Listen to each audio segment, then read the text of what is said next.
پیارے بچوں، یہ قصہ ہے ایک بہادر لیکن مغرور شہزادی کا۔ یہ شہزادی بہت گھمنڈی اور بے رحم تھی۔ اپنے خادموں کی ذرا سی غلطی پہ انہیں سخت سزا دیتی اور ان پر تھوڑا سا ترس نہ کھاتی۔ ایک دفعہ شہزادی کو جنگل کی سیر کا خیال آیا۔ اس نے سوچا وہ اس جنگل کی سیر بھی کر لے گی اور شکار بھی کر لے گی۔ اس نے اپنے خادموں کو حکم دیا کہ سپاہی اور گھوڑے تیار کیے جائیں، ہم صبح سویرے اس جنگل کی طرف روانہ ہو جائیں گے۔ صبح کے وقت اس کے خادم اور سپاہی دست بدستہ کھڑے اس کے اشارے کے منتظر تھے۔ شہزادی اپنا شاہی لباس پہنے مغرور چال سے چلتی ہوئی آئی اور گھوڑے پر بیٹھ گئی۔ اس نے ہاتھ کے اشارے سے سپاہیوں کو اپنے پیچھے آنے کا اشارہ کیا۔ مختصر قافلہ جنگل کی طرف روانہ ہو گیا۔ جنگل کی طرف جاتے ہوئے شام ہو گئی۔ شہزادی نے اپنے سپاہیوں کو قریب ہی وادی میں اتر کر خیمے لگانے کا حکم دیا۔ سپاہیوں نے فوراً حکم کی تعمیل کی، خیمے نصب کر دیے۔ شہزادی نے سارے خیموں کا جائزہ لیا۔ اپنے خیمے کی طرف جاتے ہوئے ایک سپاہی تیزی سے کسی کام کے لیے بھاگتا ہوا جا رہا تھا۔ آتی ہوئی شہزادی سے ٹکرا گیا۔ شہزادی نیچے گر گئی اور اس کا شاہی لباس مٹی سے بھر گیا۔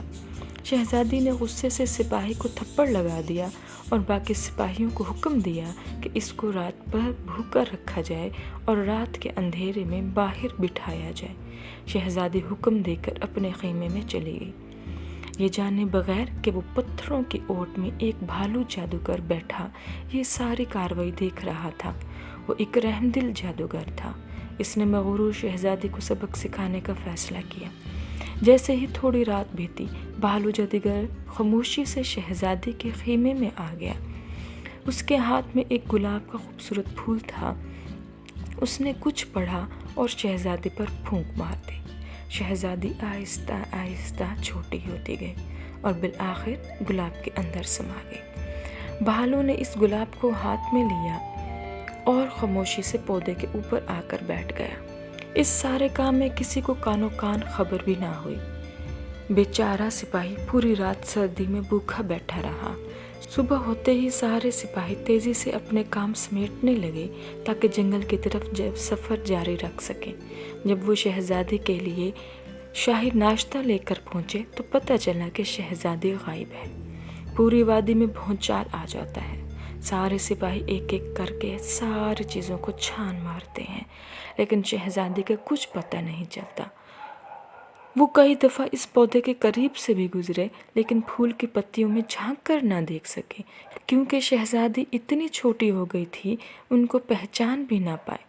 شہزادی کی آواز بھی بہت تھوڑی ہو گئی تھی۔ وہ چیخ رہی تھی، سپاہیوں کو بلا رہی تھی، لیکن اس کی آواز کوئی بھی نہیں سن رہا تھا۔ سب سپاہی تھک کر واپس چلے گئے تاکہ بادشاہ کو اطلاع کر سکے۔ پیچھے شہزادی اکیلی رہ گئی۔ پورا دن شہزادی بھوکی رہی، بلاتی رہی لیکن اس کی پکار کو کوئی نہ آیا۔ رات ہو گئی۔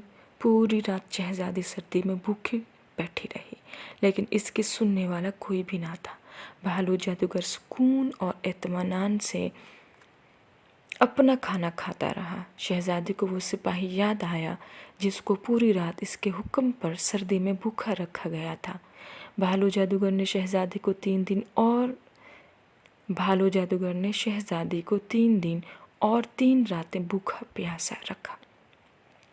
چوتھے دن اس نے شہزادی پر کچھ پڑھ کر پھونکا تو شہزادی پھول میں سے آہستہ آہستہ بڑی ہوتی گئی اور بالآخر اپنے اصل روپ میں واپس آ گئی۔